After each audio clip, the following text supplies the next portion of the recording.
So how many people here that were here last evening made a few new connections in their brain?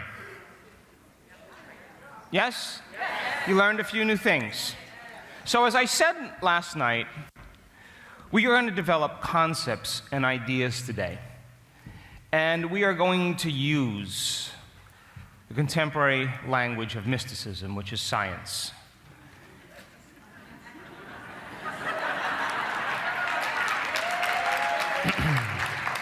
And as you begin to embrace that information and understand it, I'm going to ask you to turn to the person next to you and explain it.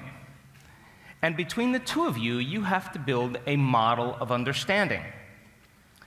So, can you turn to the person next to you, look him in the eye and say, I am going to give you my absolute best when it comes to describing this model. Can you make that deal with the person next to you?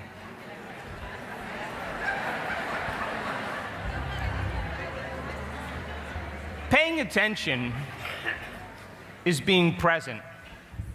And it's a skill just like anything else. The more you practice it, the better you get at it. And you know when someone's present with you in your life, it's because they're paying attention. And you know when they're not present with you is when they're not paying attention. And you only need a teenager to understand this. So then we have this mobile thing called awareness. We can unfold the past bitter memory that's tattooed in the recesses of our gray matter, and like magic, we can bring it to life. And in that moment, it's real. And you lost the present moment and you went to the past. Would you agree? Yes. Or you can begin to anticipate some future outcome in your life. And to the exclusion of everything else, all of your attention goes on that image. And you lost the present moment. So paying attention is being present. And the research shows that when you're not present with information, that if you continue on past that point, your comprehension goes down incrementally. So all of a sudden, the model that you're building all of a sudden has weak legs. And I don't want your model to have any weakness. Because in your weakest moment, in your darkest night, I don't want you to talk yourself out of possibility. I want you to apply this information.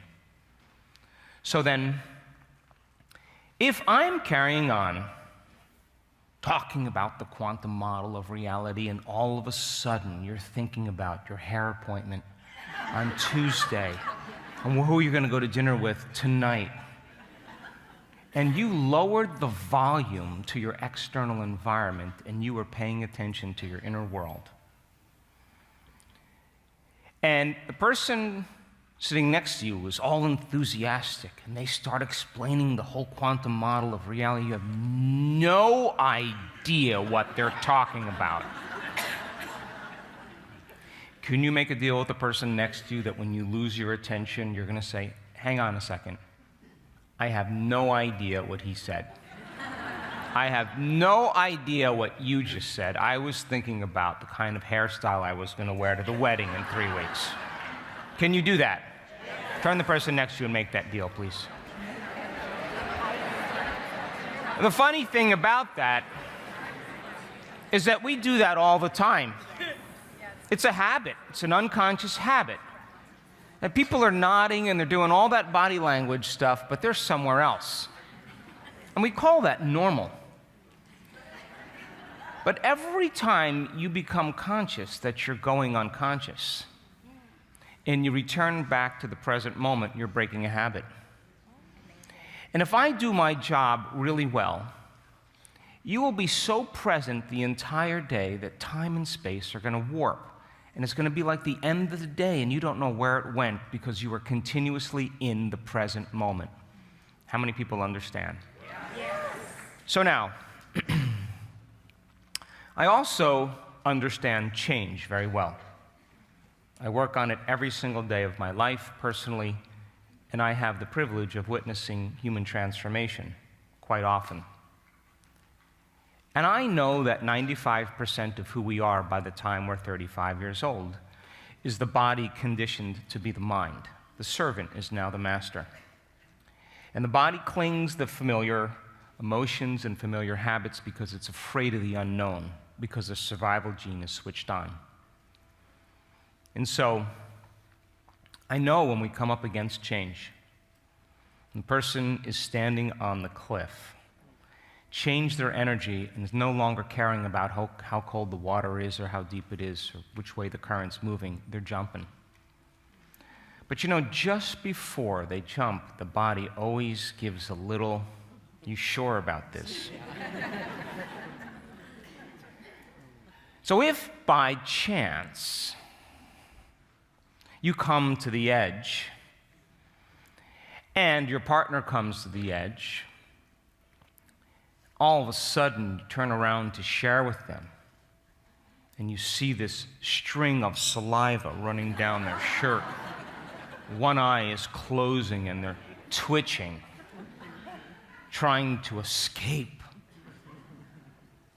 Would you make a deal with the person next to you that you will do whatever it takes to keep them awake today? So reason this with me. You're here because in some measure you believe that you create your life. Would you agree? That you, on some degree, believe that your thoughts have an effect on your destiny. Yes.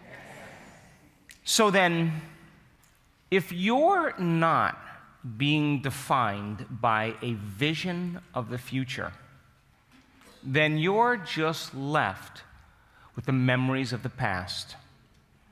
And your brain is organized to reflect everything you know in your life.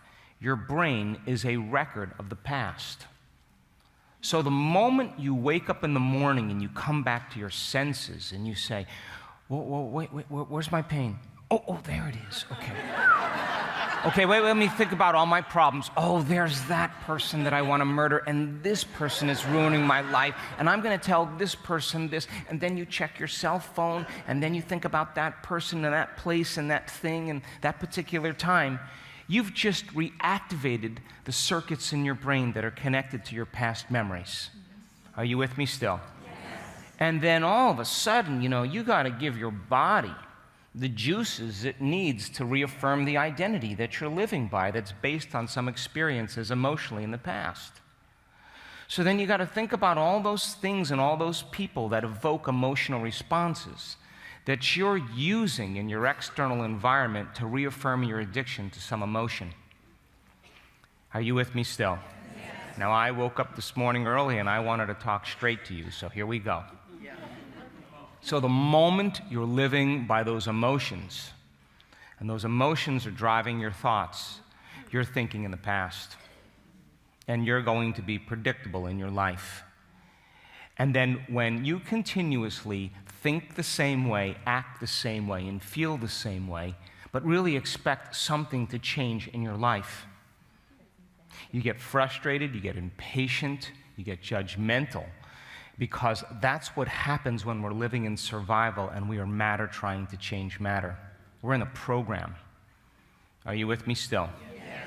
So then people say to you, "Juanito, why are you this way?"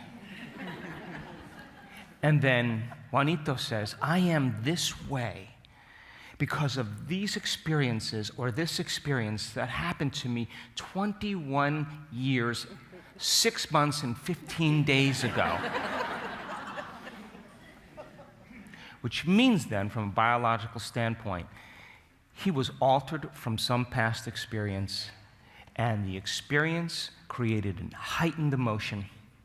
And that emotion then caused him to pay attention, take a picture of what it was in his external environment. And now his brain and body are in the past. And if he can't overcome that emotion, and we ask him, "Why is this way?" And he says, "I am this way because of this experience." What it means biologically, that experience altered me, and I haven't been able to change since. Are you with me still? Yes. And then he tells the story. He tells the narrative, and the latest research on memory shows that 50% of what you talk about in your past isn't even the truth. That memory is creative, because you have a different brain than you did 21 years ago. So then you tell the story and you embellish it. You get creative. You use your imagination. There were lions and tigers. There were all kinds of predators around me. And then all of that is firing and wiring the same circuits in your brain, all to produce a similar emotion to reaffirm your identity. That most people would rather hold on to suffering, hold on to guilt, than step into the unknown. They would rather live in constant judgment and victimization than take a chance in possibility. They'd rather hold on to their anger because of what someone did to them a long time ago and use that anger to abuse others, to reaffirm that emotion and make other people feel the way they're feeling. Are you with me still? Yes. And all of that, of course, is reaffirming the personality into the past, and that person will be predictable in their life. And the more emotional they feel, and that emotion from the past is running them, the more they'll behave like they were in their past. Are you with me still? Yes.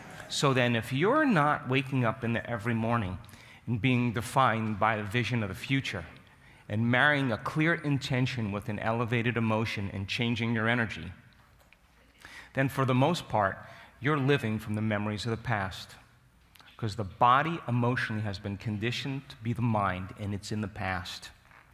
And the brain is a record of the past. And the person's entire state of being, how they think and how they feel is their state of being, is continuously reaffirming the past.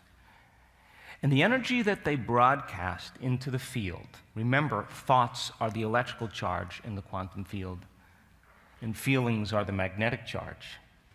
And how you think and how you feel is broadcasting energy all around you on a moment-to-moment basis. And the higher the emotion, the more elevated it is, the bigger the field. And that field, that energy, that frequency is carrying information. It's your thoughts, it's your intent.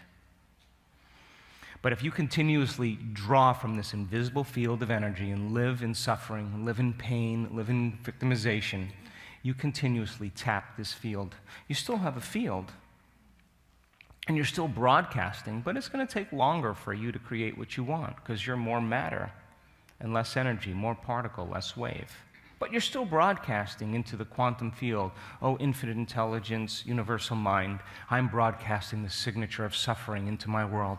Bring me an experience of suffering, but bring it in a way that I least expect, that surprises me, that leaves no doubt that it's come from you so I can suffer a little bit more. Come on, are you with me? Yes. So we're not punished for our sins, we are punished by our sins. And sin is an attitude. Are you with me still? Yes. And I know that justified or not, I know valid or not, given the circumstances in your life, if you're continuously living by that emotion, that those emotions downregulate genes and create disease. So who in your world is worth it that you keep them enslaved and chained to the past so that you can continuously reaffirm that emotion when you think of them? And you're doing that by thought alone. Are you with me still? Yes. Yeah. So then I said last night, I tell my advanced students all the time, hey, I'm not going to take it personally that you're not creating your future. It's your choice. It just means you're more in love with your past than you are in love with the future, period. And you're believing in your past more than you're believing in your future. And you're more committed to your past than committed to a future. How many people understand? And this is why I do not take questions anymore, because I've done it enough times. And I now know that no new information can come into a person's nervous system that isn't equal to the emotion that they're experiencing. And the person can walk on the stage, you know, and I go, hey, what's up, man? What's up? And I go, wait. Are you doing the work? No, you don't understand. No, I do understand. Are you doing the work? No. Just answer. No. Are you doing the work? No.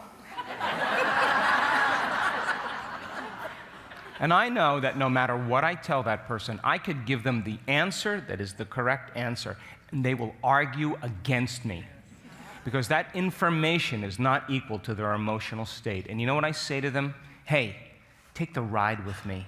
Give me 3 days, give me 2 days, and give me everything you have. Give me your best. That's all I want from you. Cross the river. Get beyond that emotion. And a memory without an emotion is called wisdom. And now the soul is ready to go. And that person comes up against themselves. They come up against their pain. They come up against their judgment. They come up against their doubt. They come up against their fears. They come up against their beliefs. They stop believing that this is even true. They come right up against that. And the people who continue on in spite of that and break out and step into the unknown, they are free now. And they look back at the old self and they come up with the answer to their own question. And now they're free and they belong to a future instead of belonging to a past. And now they, in their own epiphany, in their own enlightenment, begin to realize and awaken. And so then, I also know that when you change a person's emotional state, and they can create gratitude without getting something yet, that the emotional signature of gratitude is receiving. That when you feel gratitude, it means you're getting something. You've received something. So most people wait for somebody to give them something to feel gratitude. That's how they've been hypnotized. That's how they've been conditioned. But in fact, then, if you start changing your emotional state, in spite of all the things going on in your life, you maintain a level of gratitude independent of the conditions in your external environment. You're starting to master your environment. Are you with me still? Yes. And I now know that when a person's in a state of gratitude, a state of receivership, a state of worthiness, a state of inspiration, a state of care and love for life and a joy for existence and exuberance for the moment, that they'll accept, believe, and surrender to information equal to that emotional state, and they begin to program their autonomic nervous system into a destiny. And this is my big beef with affirmations. You could say, I'm wealthy, I'm wealthy, I'm wealthy, I'm wealthy, I'm wealthy, I'm wealthy, I'm wealthy, I'm wealthy, I'm wealthy. But all along, you're feeling unworthy. That thought is going to stop right at your brainstem, and it's not going to go any further because mind and body are in opposition. Are you with me still? Yes. But when you feel abundant and you feel worthy, you naturally say, I am abundant. You're affirming your state of being. You're not pushing against yourself. You've just taken your brain and body out of the past. That's the only difference. Yes? Yes. So then, remember last night, 90% of the thoughts that you think are the same thoughts as the day before. So then those thoughts leading to choices that lead to behaviors that lead to experiences that produce certain emotions that you can predict, those feelings. The moment you begin to think about a future experience and you can predict the emotion of that experience, it's a known. And you're marrying a clear intention with an emotion, and you keep recreating your past. Are you with me still? Now, you've done nothing wrong. You're just taking too long. You're just caught in a program. And your reality is equal to that state of being. But you would have to agree with me that new thoughts should lead to new choices.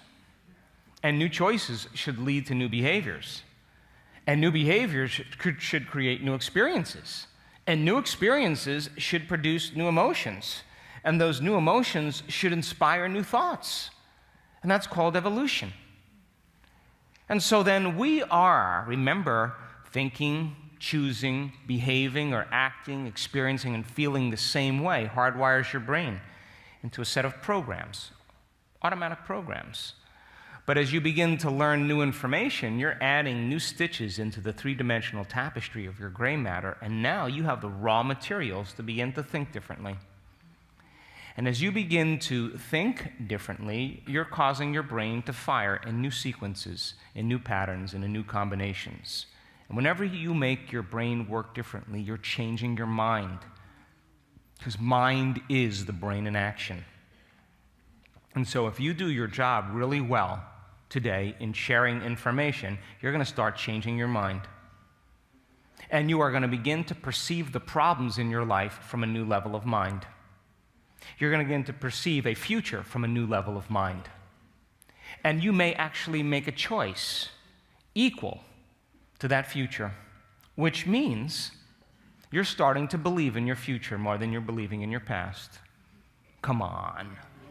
And you may actually behave like an abundant person, just for the hell of it.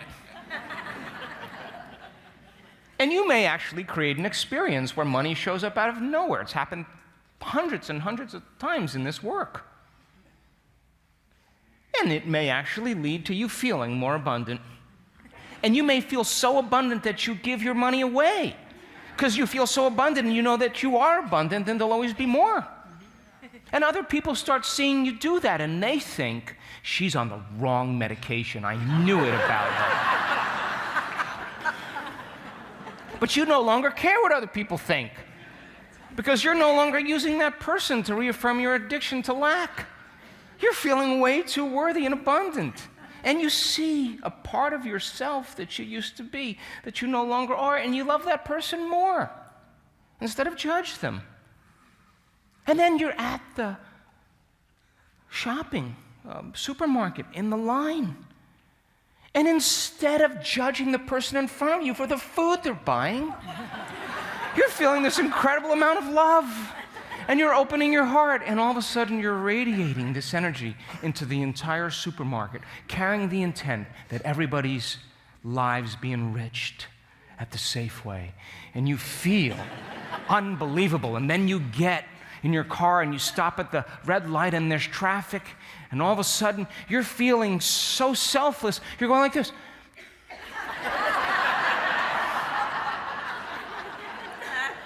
And you're a little bit late, but you're not stressed.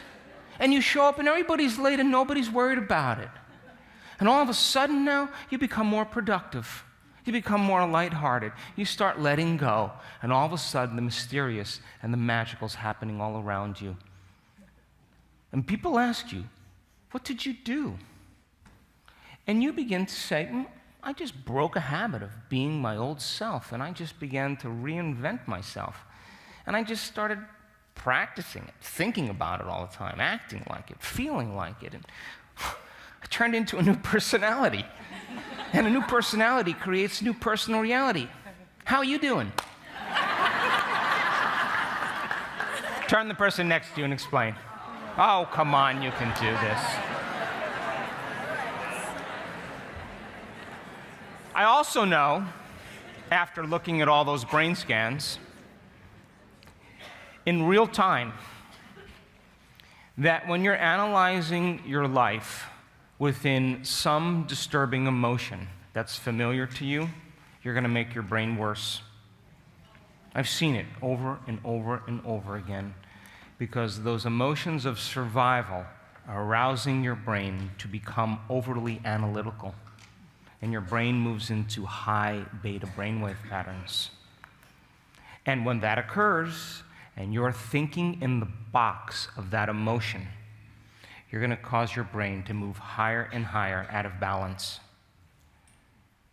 Because that emotion is a record of the past, and you are thinking in the past. And all of the analysis in the world in that familiar emotional state is not going to change the condition in your life. Are you with me still? Yes. So then, if you're waking up every single morning and you're not being defined by a vision of the future, and you're living by the memories of the past, and then as you get up in the morning and you run through the same routine behaviors that you've memorized and can do so well, and for the most part you're running programs, then you would have to agree with me then, you're programmed into a predictable future based on what you've been doing in the past. Are you with me still? Yes. And then you get up in the morning, now listen, and as you see the same people, and as you go to the same places, and you do the exact same things at the exact same time, it's no longer that your personality is creating your personal reality. It's now that your personal reality is creating your personality. And you're thinking equal to your environment. And the environment, that person, that thing, that place, that object, that experience, is actually turning on old circuits in your brain from the past. Are you with me still? Yes. And so then, now your environment is controlling how you think and how you feel, because that thought produces an emotion. And your state of being now is completely in the past. And your environment then is regulating your internal states. And as you think the same way and feel the same way, and those feelings signal certain genes, there's a tango that's going on between the outer world of matter and the inner world of biology. And there's a match. And those thoughts then, equal to your environment that are producing certain feelings, are creating the same state of being, and you're recreating the same life. And now, a person's trapped in their environment, and nothing changes until there's some breakdown or crisis. Are you with me still? Yes. So then, to change then, is to be greater than your environment. Be greater than the conditions in your life, to be greater than the circumstances in your world, and every great person in history knew this. They weren't going to be defined by the past, present. They were going to be defined by a future present. And they were going to begin to live as if that future reality was already happening in front of them. Couldn't see it, couldn't smell it, couldn't taste it, couldn't feel it, couldn't hear it, but to them, it was alive in their mind. It was so alive in their mind that they began to behave as if it already happened. They belonged to the future. So then, if you're not creating a new future, then for the most part, your environment is controlling how you think and feel. And when that occurs, we are victims to our environment. How many people are with me? Turn the person next to you and have an enthusiastic conversation about that, please. Come on, you can do this. Would you agree then that if you're thinking certain thoughts that turn on different circuits in your brain, and those thoughts signal another part of your brain to make a chemical for you to begin to feel exactly the way you were just thinking, and the moment you feel suffering, the moment you feel guilt, the moment you feel unworthy, those emotions are driving corresponding thoughts, and you're firing and wiring the same circuits in your brain, hardwiring your brain even further, and then producing the same chemicals to reaffirm that same emotional state. And the redundancy of that cycle conditions the body to subconsciously become the mind. Now the body is the mind of guilt. It is the mind of suffering. It's its state of being. So would you agree with me then that to change then is to be greater than your body? Yes. To be greater than your body as the mind. And so then, if you've conditioned your body to be the mind, and that emotion is keeping it anchored to the past, and that's 95% of who you are, would you agree with me then? If you try to drag that body into the future, it's going to want to be holding on to the past. Yes? This is why people don't change. But I'm telling you, the spirit is always willing, but the flesh is weak. And it takes a great will. Listen to me, wow. Where did that come from? It takes a great will to be greater than the body is the mind. I know I have sat with my body for hours, watching it, observing it, coming to the point where I just couldn't go any further because I was just sitting there. Did you get that? I'm just sitting there. And I have to continuously overcome all the things I have to do, all the people I have to see, all the emails I have to answer, all the places I have to go, all those appointments. My body wants to get up and get going. And I keep saying, Stay. You stay right there. And then it gets angry and frustrated and emotional and patient and unworthy, and there I am in my past. Get over here. And I do that again, and then it starts saying, well, you know, you don't have enough time to do this. You should be doing other things. Okay, get over here. And I keep doing that. And every time I keep doing it, I'm reconditioning my body to a new mind. And I have had moments where I thought I was going crazy. I honestly thought that I was losing my mind, and I was. But that's the mind I needed to lose. You understand? Because you are at the end of your emotional belief at that point. And the body doesn't trust in the unknown. But if you keep surrendering it back down into the present moment, and it's not getting up and doing things and experiencing things and feeling things to reaffirm the same person, it's craving the familiar emotions so it could reaffirm who you are. And it's doing everything it can to stay in the past. You understand what I'm talking about, yes? Yeah. And you keep bringing it back to the present moment over and over again, just like training an animal. It's going to throw everything at you. It's going to bring up your, college boyfriend. The one that cheated on you, and you are going to get all of its, the body's doing everything it can to be the mind. And you keep insisting that you're the mind. Sooner or later, the moment the body trusts you and relaxes into the present moment, there's going to be a liberation of energy. And you're going to go from particle to wave, from matter to energy. And that liberation of energy is a very, very specific feeling. And that's when the body finally is no longer enslaved to the past or a predictable future. It's relaxed into the present moment, and now it starts to trust you.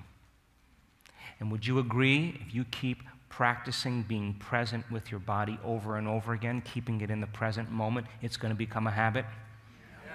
And if where you place your attention is where you place your energy, and you've just mastered some aspect of yourself just by sitting there, would you agree that you'll be more present in your life with everyone and everything? When it comes time to heal someone, it comes time to make a decision, it comes time to change your state of being, you'll have enough energy to do that because you're in the present moment. Are you with me still? Yes. And so then, if you labor for that present moment then you would have to agree with me, if you're completely in the present moment, you're paying attention and you should be able to create because you have all that energy to create with. Are you with me still? Now the observer is observing you into life. You are an extension of it. It's an observer. It's a loving intelligence, an intelligent love. That's what it is. And it's trying to express itself through us. Are you with me still? Yes. So then, if your observer is constantly present with you like a mirror, and all of your attention is on people and things and places and stuff and all that stuff, and you're analyzing and here's the observer going like, hey, I'm over here. And you're not present with it. But don't you know when you're in the present moment, you're looking right in the mirror, and it's going to reflect that image back into your world. Are you with me still? So then, just like you know when someone isn't present with you in your life because they're not paying attention, this is an omnipresent, objective intelligence that's loving us into life. And you have to be present with it like you want to be your teenager to be present with you. And it takes that kind of will to move into the present moment. So then here's my question. Would you agree then, if to change is to be greater than your environment, if the change is to be greater than your body, and if to change is to be greater than time, the predictable future, the familiar past, be in the present moment, would you agree then that if you believe that your thoughts and your feelings created your reality, would you agree then it might be a good idea to sit down and close your eyes and disconnect from the external environment? Yes. To diminish the amount of sensory information coming in through your eyes so it doesn't activate the same circuits in the same way. Are you with me still? Is it a good idea to play some music in the background or shove some earplugs in your ears to diminish the amount of information that you're hearing? Yes. Would it be a good idea to sit your body down in one place and not let it get up and do things and experience things that are familiar to you to create the same emotions? And all of a sudden now, as you disconnect from your environment and you sit your body down, you're not eating, you're not tasting, you're not smelling, you're not feeling your body. It's not feeling anything. And if you can sit in the present moment and not think about your schedules and the people you have to see in the predictable future or the memories of the past, and your brain and body were completely in the present moment, then you should be able to change your brain and body by thought alone, because the size of the frontal lobe becomes the movie screen. And you get to live in that future reality in the present moment. And your brain does not know the difference between what's going on out there and what's going on in here. And the moment the thought becomes the experience, the end product of an experience is called a feeling or an emotion, and you start feeling like that future. And would you agree then? If you got up and came back to your senses, you would be firing new circuits in new ways. Yes or no? You would be creating new chemicals that would cause your body to be conditioned to the mind of the future instead of the mind of the past. And if you keep doing it over and over again, your brain and body are going to begin to change. And who knows?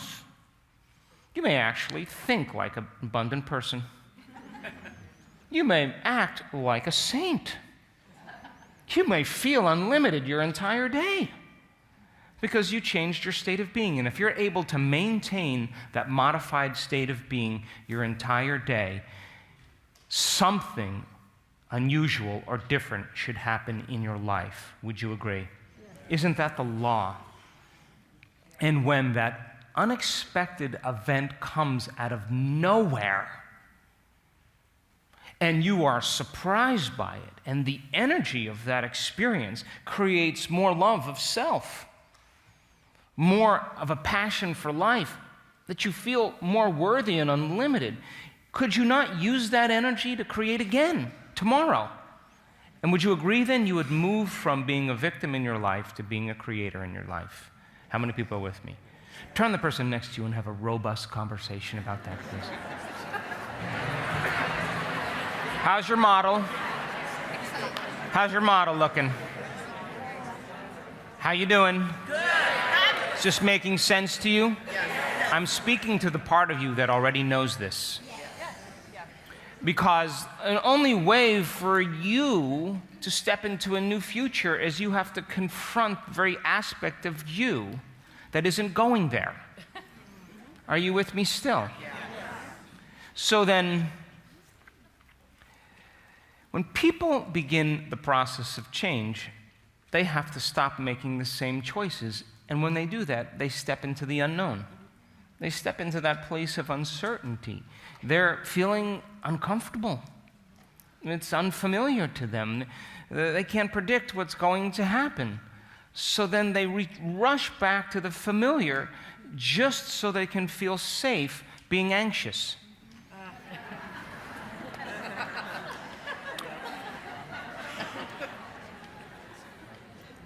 And people torment their brain and body over and over and over again. And so, in this work, if you have a glass of wine with me, and I'm just not about the past. I mean, I have friends, dear friends. I sit down to dinner and they just go off about their past. And you know what I say to them? I mean, these are people that go unconscious. I say, when are you going to stop telling that story of your past? Why don't you tell me a story of your future? Because that's what I'm more interested in. And wouldn't it be nice to meet people on that level at a dinner table instead of people going off, did you hear Mary's in the hospital again? So then, Stepping out into the unknown takes courage. You got to be willing to be uncomfortable and be okay with it. But, you're looking around when you're in the process of change, looking to see if anybody else is doing it. And they're all afraid to make a move. So everybody stays in that familiar area. And guess what? You watch the news, you're going to get a little angry. You watch television, you may suffer a little bit. You read the newspapers, you may feel a little prejudice. All of that is to create separation in people. People cling to the familiar, and they're afraid to take a chance in the unknown. But remember, the soul's interest is the unknown, adventure. There's a lot for us to experience on the way back, to tell the story of our journey. And so then, living by those familiar feelings then causes people to argue for their limitations with others who are doing the same. And that creates relationships. So then, if you're in that unknown, and you understand the best way to predict your future in the unknown is to create it. And that when you start believing in a future more than believing in the past, you belong to a future instead of you belonging to a past. And yeah, you're going to have to forego your social engagements. You're going to have to break away from your cell phone for an hour. Yeah, you're going to have days where you're not going to feel like doing it. But that's what mediocrity does. But when you continue to be possessed by that vision of the future, and yeah, it's going to take some effort. I'm sure Martin Luther King came out some mornings waking up feeling a little bit fearful. But he didn't walk through those doors and step out into the world until he was courage and justice. Just his state of being. That's what made him great. So yeah, there are going to be days when you're going to have to come up against yourself. And you're going to have to change your state of being without a television show, without an internet connection, without a phone call. You're going to have to change your state of being by thought alone. And you better start thinking about what thoughts you do want to put your attention and your energy behind, and fire and wire those thoughts in your brain. You better think about the behaviors and choices you're going to make in your life while you're in that state inward. And you better rehearse it until it starts to become familiar to you. And you better say to yourself, can I teach my body emotionally what this future is going to feel like ahead of the actual event? And in the beginning, it's going to feel a little weird because we're reversing the process. Instead of waiting for something outside of us to change how we feel inside of us, we're beginning to understand when we change how we feel inside of us, how it's going to affect what goes on outside of us. That's turning a big battleship around. But you got to do it. In the beginning, you say, I don't feel anything. Well, that's because you're used to watching movies to feel something, or smooching on somebody to feel something. But I'm asking you to do it by thought alone. And all of a sudden, you start fantasizing and dreaming about that future. And you start letting go and start feeling it. And you start believing in those thoughts equal to your emotional state. You begin to really want to act in that way because you're priming your brain and body into the future. And that process of living in the unknown is not white-knuckling it to the other side. That's not how you cross the river. You cross the river by investing your energy and your attention into a future every single day. And you're uncompromising to it. And every great person in history were uncompromising to visions. And all of a sudden then, as that reality begins to unfold and you start having synchronicities, coincidences, serendipities, opportunities start showing up in your life because you changed your personality, you changed your state of being. You are going to be more loving with everybody in your life. You're going to be more patient. You're going to be more caring, more giving, more willful, more conscious, because you're moving closer to that unified field that's giving you life. And you are marrying your consciousness with its consciousness, and its nature is becoming your nature. Its mind is becoming your mind.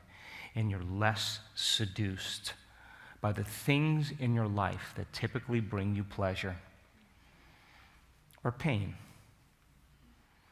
Because you're understanding that that joy is coming from within you and not outside of you. And how many people confuse pleasure with joy? It's not the same thing. And remember, the more whole you are, the less need for pleasure you'll have. And the less whole you are, the more need for pleasure you'll have, because you'll rely on something outside of you to take away that feeling of emptiness inside of you. But I'm telling you, this loving intelligence and intelligent love, when it starts to leak through you, it finds a crack, and you start feeling more love, you start feeling differently, you start feeling more joyful for no reason at all. You're not going to want to be distracted by anything outside of you. You're going to want to maintain and focus on this feeling and figure out a way to nurture it, to grow it, to expand it. And every time you do that, you move closer to wholeness, to the unified field. And the more whole you are, the more worthy you are to receive your future. And you're no longer creating from polarity or duality or separation. You feel like you already have it. And you don't rush to any outcomes. You don't fight for it. You don't compete for it. You know it's going to come to you. And how would you live your life if you knew your future was coming? Turn the person next to you and have a lighthearted conversation about that, please. Can I carry on for a few more minutes and then we'll break? Can I carry on a little bit longer, then we'll break? Turn the person next to you and tell them you have boundless energy and you got this.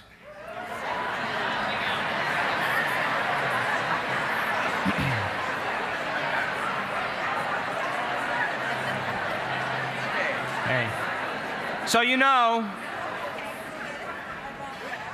that when you trade the idea that your thoughts create reality for a future, you usually trade it for some emotional addiction, period. That's why people stop doing the work, because they're more committed to that emotion of the past than an emotion of the future.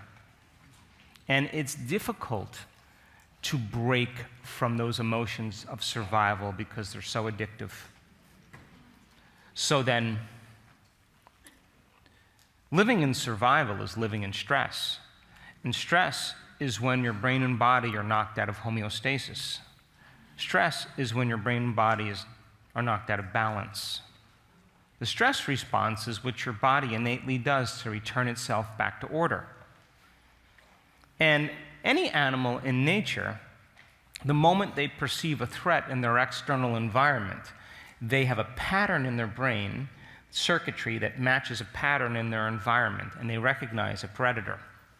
And the moment there's a pattern recognition, the moment that happens, a primitive nervous system turns on called the fight or flight nervous system, and they begin to mobilize enormous amounts of energy, all of the body's resources, to survive in that environment. And that rush of adrenaline and cortisol awakens and arouses the brain and body for the short term. And now that organism that's running from the predator has a few options. It's going to run, it's going to fight, or it's going to hide and freeze. That's all it's going to do. So then, if that organism survives and outruns the predator, and the event is over, the body returns back to balance, returns back to homeostasis, and it's the autonomic nervous system that's doing that, always trying to create balance and order. But it's willing to move out of balance for a short period of time and tap the body's resources so that it can survive. Survival is more important than balance in that moment. Are you with me still? Yes. So then if you keep turning on that fight or flight response, short-term stress is really great because when the event is over, everything returns back to balance. But no organism in nature can tolerate living in emergency mode for an extended period of time. And if you keep knocking that autonomic nervous system out of balance, all of a sudden, that imbalance is going to become the new balance because it's switched on in anticipation of a threat. Are you with me still? Yes. And now you're headed for disease. Because it's the autonomic nervous system that's controlling and coordinating all the bodily functions without you consciously thinking about it. Are you with me still?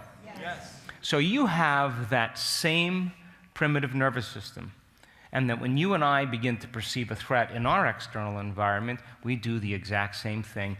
We draw from this invisible field of light and information, this vital life field, and we begin to turn it into chemistry. And that field around the body continuously shrinks. We've measured this. And now the person is more matter and less energy, more particle and less wave. They're not emitting any information into the field. Now, in the short term, the body can recover, it can eat, it can rest, it can sleep, it can move back to homeostasis, and it builds the field again. But if you're constantly at odds with your coworker, if you're constantly stressed about your finances, if you can't let go of your sister who betrayed you and you're living by those emotions every single day, you would have to agree then that you're headed for some type of genetic destiny because you've tapped all of the body's resources. And now the body is like a piece of matter, a piece of flesh with no energy, and it's going to break down.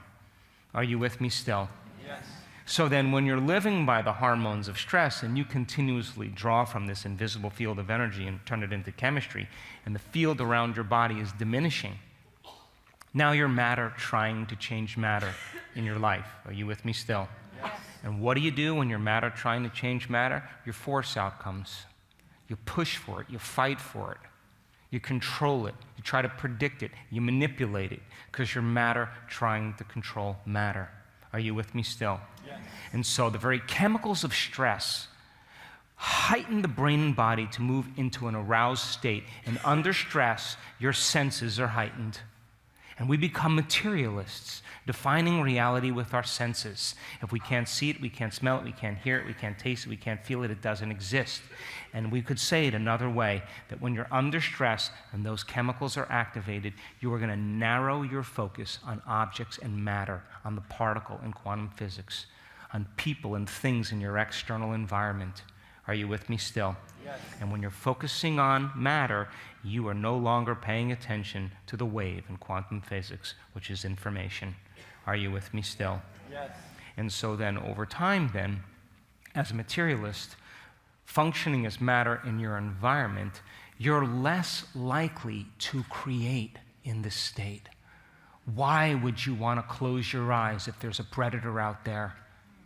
Why would you want to go within and learn and change your internal state when you feel unsafe? And the very chemicals of stress become addictive.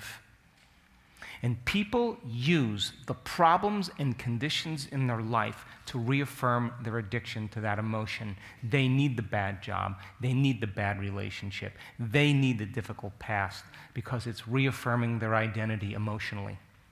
Are you with me still? Yes. So then if where you place your attention is where you place your energy, and you're using that person or that circumstance in your life to reaffirm your addiction to that emotion, then you're giving a lot of your power away to someone or something. And it's the emotion that's keeping your attention on it. Are you with me still? Yes. Come on, are you with me? Yes. So then the very hormones of stress then endorse the ego to become selfish. When you're in survival, you are selfish. You got to take care of the self. And you define the self as a body living in an environment in linear time. And in fact, when you're under stress, out of the infinite potentials that exist in the quantum field, you are going to select the worst case scenario and anticipate the event emotionally and get prepared for the worst outcome. And in the short term, when you get it right, you say, hey, I got that right. You should hang out with me. I'm really smart. But what happens when you're wrong or it doesn't happen? You are conditioning the body to become the mind of that emotion. Are you with me still? Yes. And the body is being programmed into that destiny. So out of the infinite potentials in the quantum field, you select the worst possible outcome, and you're emotionally embracing it and marrying a clear intention with an emotion. And you're conditioning your body to be in a predictable future based on the past.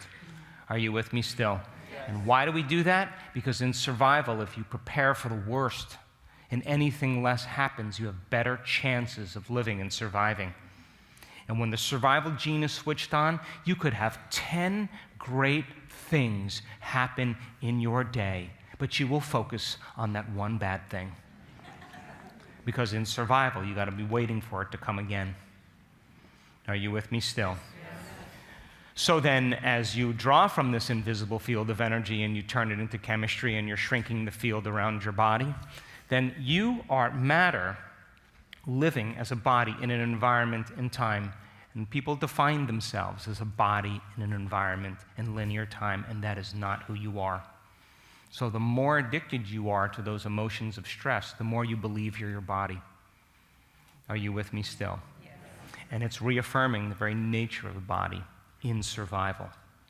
So then people spend the majority of their life living in anger, frustration, aggression, hatred, prejudice, judgment, control, competition, guilt, shame, unworthiness, victimization, depression, anxiety, fear, sadness. And all of those emotions are created by the hormones of stress. And psychology calls those normal states of consciousness. Those are altered states of human consciousness. Are you with me still? Yes. So then, if your attention is on matter, your attention is on objects, on things, people, and where you place your attention is where you place your energy, then for the most part, you're enslaved into three-dimensional reality. Are you with me still? You are matter living in a world of matter, and now you're caught up in the illusion of the dream. Are you with me still? So then, when this occurs, and people spend the majority of their life living by those emotions of stress, they're not going to be interested in creating. What they'll do is they'll have a vision, but we live in a dimension, this three-dimensional reality. There is infinite space. How big is space? Listen, space. It goes on forever, yes? So then, if space is eternal in this realm, you experience time by moving your body through space. And as you move your body through space from one point of consciousness to another, it takes time to get there. Are you with me still? So as I said last night, the more you feel like matter and the less you feel like energy, you're going to get the things you want in your life, but it's going to take some time because you're going to have to drag your body back and forth to work over and over again, living in that limited reality of being able to predict how you're going to pay your bills off. And of course, then, you'll do it, but it's going to take some time. And you're enslaved to the world of Newtonian physics. Are you with me still? So then, the more addicted we are to the emotions of stress, the less likely we are to create. Why would you create when you're in survival? It's not a time to create. And if you keep tapping from this invisible field of energy and turning it into chemistry, and you're mobilizing all your body's energy for some threat in your external world, there's no energy in your internal world for growth and repair. There's no energy for long-term building projects because there's actually no life force to heal. There's actually no life force to create a new future. There is no energy to heal someone else, to have a mystical experience. We're matter trying to affect matter. Are you with me still? Yes. Turn the person next to you and talk about how you're no longer going to be stressed out. Am I asking you to not react to people in your life and suppress emotions? No, I react. The question really is how long you're going to react. That's the question, yes? Shortening your emotional reactions to people and things in your life is called emotional intelligence.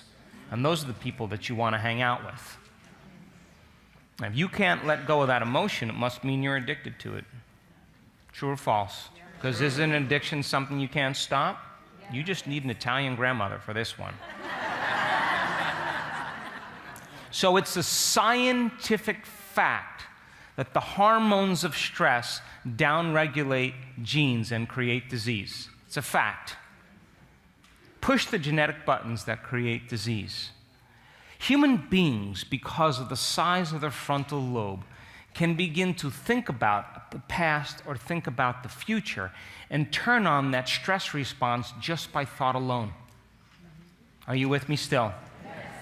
They're knocking the brain and body out of balance by a thought.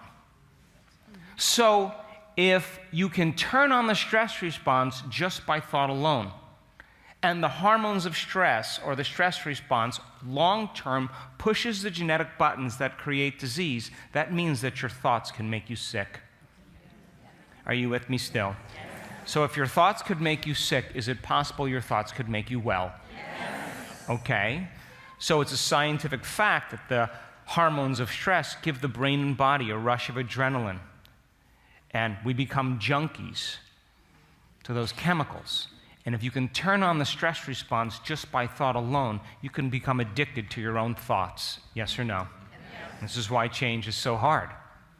Now, if you're using the people and conditions in your life on a daily basis to reaffirm your addiction to some emotion, then you become addicted to the life you don't even like. And this is why change is so hard. How many people are with me? So then, in survival, the unknown is a scary place. And in survival, it's not a time to go within. I was coming back from a trip from London, and I was getting ready to go to Costa Rica. I was walking on the ranch, and I parked my car, and the front door is way down, like in the corner of the room, a little further.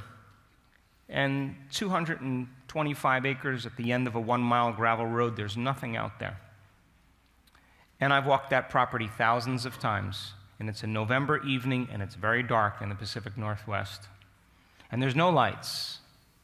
And I park my car, and I'm going to walk through this beautiful pathway with these big boulders. There's horses on the ranch, there's dogs on the ranch, there's alpacas, it's a busy place. And there's a river that runs along. And I grabbed my suitcase, and I grabbed my dry cleaning. And I'm going to walk to the corner there. So I start walking, and there's big boulders like this that you walk through. And as I'm walking through, all of a sudden I'm walking, and I hear behind the rock. And the hair on the back of my neck stands up. And now I am narrowing my focus on objects and things, searching my brains for knowns to figure out what's behind that rock. Are you with me still? Yes. So here goes my brain. There's 10 dogs on the property. Tula. Brujo. Camelo. Camilo. Nena. Nothing.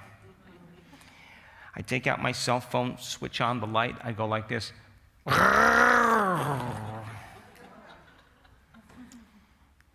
the cell phone in my property, in the back pocket. Now here's my question. Is this a time to create? Is this a time to go within? Is this a time to learn something new? Is this a time to trust in the unknown? Is this a time to open my heart and be vulnerable and give thanks? Would you agree it's time to run, it's time to hide, or it's time to fight? Yes or no? Yes. So then, it would make sense that if you're living addicted to the hormones of stress, that you are going to be focusing on objects and people and things and conditions in your external environment, and you're going to believe that your outer world is more real than your inner world, and you're not going to want to create. Because when the survival gene is switched on, you're not going to want to go within. You'd be vulnerable. You'd be prey. You wouldn't want to open your heart in your life, because it's not a time to open your heart. It goes contrary to the laws of the jungle. So the more people are living in stress and the more they're living in survival, the more they're enslaved into the realm of 3 dimensions. And they won't want to create. They won't want to open their heart. They won't want to trust in the unknown. They won't want to believe in a future because it's not a time to create. How many people understand? Yeah. Turn the person next to you and explain. Then I'll break, I swear. When you're living in survival, and you are putting all your attention on your body, because in survival you better take care of your body, all of your attention is on your environment, like where am I going to run or how am I going to get this to happen, and all of your attention is on time. You're obsessing about how long it's going to take to get from one point to the other because Mr. Big's chasing you down. Then you have to play by the laws of the body, the environment, and time, because you are enslaved into 3 dimensions. Are you with me still? And you are a somebody, a someone, owning something, living somewhere in some time. But you ever notice when you're in the act of creating that you are so present in the moment, you're not thinking about the appointments or people you have to see. You're not thinking of the emotions of your past. All of your attention is in the present moment. And that is the creative state. When you are creative, you forget about yourself. You forget about your name, your face, your hairstyle, your wardrobe, the car you drive, the place you live, the people in your life, the things you have to do. You forget about the people in your past that betrayed you, things you have to do tomorrow. You're completely in the present moment. And in that moment, you become nobody. No one. No thing, nowhere, in no time. You become pure consciousness. And that elegant moment is what begins to connect you to the unified field. And we have seen this so many times in our work. In fact, we can predict it. That person is so caught up in the present moment, all of their attention now moves off of the particle, off of matter, off of this dimension of space and time, and all of their attention goes on possibility, on the wave in quantum physics. And they begin to go from a narrow focus to an open focus. They begin to expand and open up. And when that occurs, the disintegration that was taking place in a brain that was over-aroused in stress, where the networks are no longer communicating with each other, that incoherent brain, the moment the person's no longer thinking, no longer analyzing, no longer caught up in the same networks, they're so present that that autonomic nervous system steps in and it says, it's been about 42 years since he's gotten out of the way. This is a great moment. What a mess! He's gone. So let's create some order. And all of a sudden it starts saying, hey, you communities over here, why don't you start talking to these communities? Well, there's no boundaries here. And as you're no longer thinking, those different networks begin to synchronize. They begin to reach out and hold hands. They all start to dance in rhythm together. They become coherent, and bigger pieces of real estate start functioning more in unison. The brain starts to function in a more holistic state. And that synchronization begins to create the unity of polarity, and the person's starting to feel more whole. Are you with me still? And at the same time, that energy from these first 3 centers, if the person's personality is out of the way and they're no longer thinking and feeling in the same way, all of a sudden that energy moves right up into the heart. Boom. And all of a sudden, there goes the field. It can be up to 9 meters wide. Boom. The person becomes more energy than matter, more wave than particle, and they're feeling blessed. They're in love with life. They're no longer feeling separate, like matter trying to affect matter. They feel connected to something greater. And as that heart starts to move into coherence, it begins to influence the brain into more coherence. And then the brain starts talking with the heart, and now the person's in a completely different state of being. And they would never try to force an outcome. in this moment. They would never try to predict it. They know it's going to happen. They just don't care when it's going to happen and how it's going to happen, because it's none of their business when it comes to the unknown.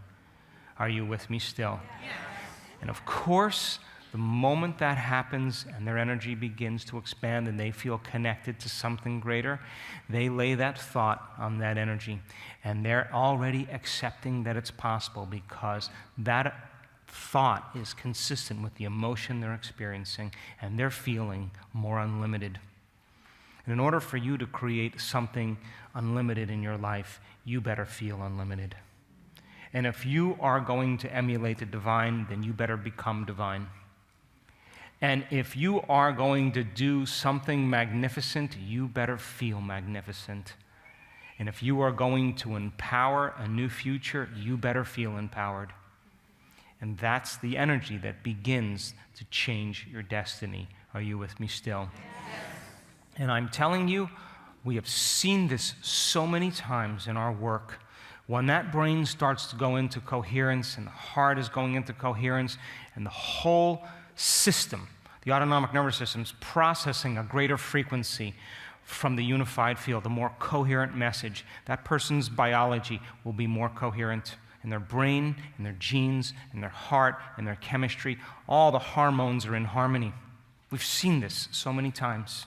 I mean, how can a person's oxytocin levels be 227 times normal? Because they're connecting to a loving intelligence, and they're feeling a lot of love, because oxytocin is the love chemical. Are you with me still? Yes. And so, researchers, great friends of mine, who are authors, biologists that have studied my work when I've showed it to them, they've said oxytocin is the love chemical. It's what mammals do when females bond to their offspring, as they groom them, as they lick them, as they touch them, as they hold them. They're creating oxytocin levels between the mother and the child. And oxytocin creates bonding. And it's made in the limbic brain. And when you're in the honeymoon stage of a relationship and you're intimate with another person, that connection, that bonding begins to create high levels of oxytocin, and that's how we connect and become monogamous with other people. And so they said to me, why are you measuring oxytocin if these are the things that happen in biology? And I said, well, because I want my students to be in love with the future just like they're in love with somebody else. And I want them to connect to the love of God. And I want that relationship to be as bound as a relationship with their children. Are you with me still? Yes. And so then, if 227 times the amount of oxytocin is taking place in that person's biology, then they are in love with life. It is impossible to hold a grudge in the research when people are just given or administered a little oxytocin. The natural tendency is to forgive. You would never trade this feeling for anyone or anything, and that's the beginning of unconditional love. Wouldn't you agree? And that person doesn't have to try to forgive. They don't have to try to be spiritual or holy. It's just who they are. They would never lose this feeling for anyone or anything. It's too strong. So imagine an entire world like that, huh? Yes. All you'd want to do is give. Because think about this.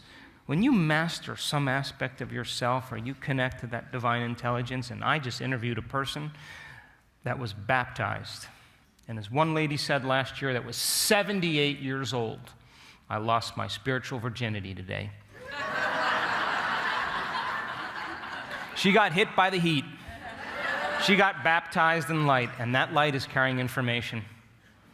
And I looked at her, and her eyes were just white and popping out of her head. And she connected to that unified field. And by the way, there's always more love to experience in this field.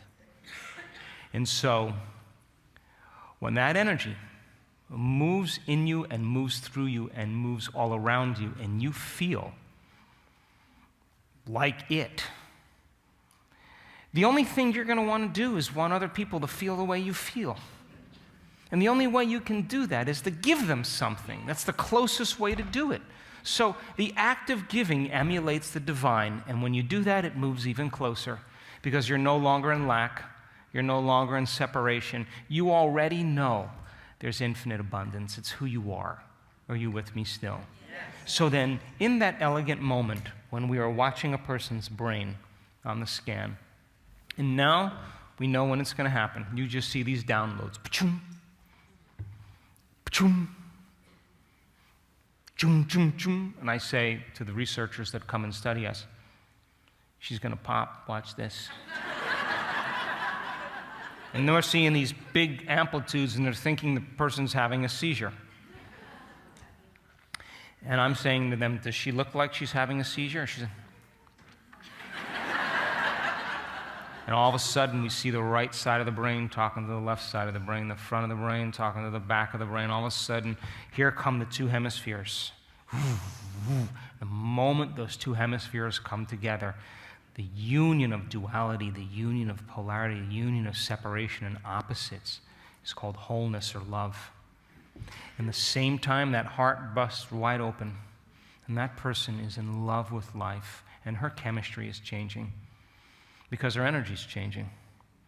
And she's hooked up to a field that exists beyond the senses, a greater frequency.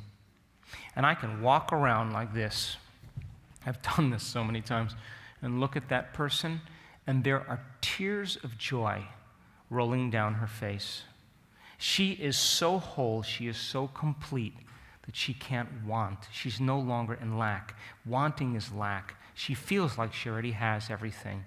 And in that place of wholeness is the place we create from. Are you with me still? Yes. So here's my final question before the break. Is it worth the effort? Yes. Yes. Turn the person next to you and have a conversation quickly about that. So, would you agree? Last point. If you take your attention off your body, because in survival, most of your attention is on your body, you think you're your body. If you take all of your attention off your body, would you agree then you are nobody? If you take your attention off of people in your life that you used to create an identity, the moment you take your attention off of someone, you become no one. Yes? You're not a face, you're not a skin color, you're not a culture, you're not a profession, you're not a mother, you're not a father, you're not a kid, you're not a grandma, you're not even a name. Are you with me still? Would you agree that if you take your attention off of objects and things in your life, then you would be in nothing? Yes? There's nothing there. And if you took your attention off the place you have to go, would you agree then you could go from somewhere to nowhere? And if you were no longer thinking about a predictable future or familiar past and you were completely in the present moment, would you go from some time to no time? Yes. And that is the nexus. That's the place we have to get in order for us to begin to become everybody, everyone, everything, everywhere, and every time. Isn't that the quantum field? Yes. Now, I'm not talking about everybody in a body. I'm talking about the connection to everybody, to everyone, to everything, to everywhere, and every time. Isn't that the unified field? And the unified field are the laws that govern all of nature that science is struggling to put together. Are you with me still? But you can't enter as a somebody.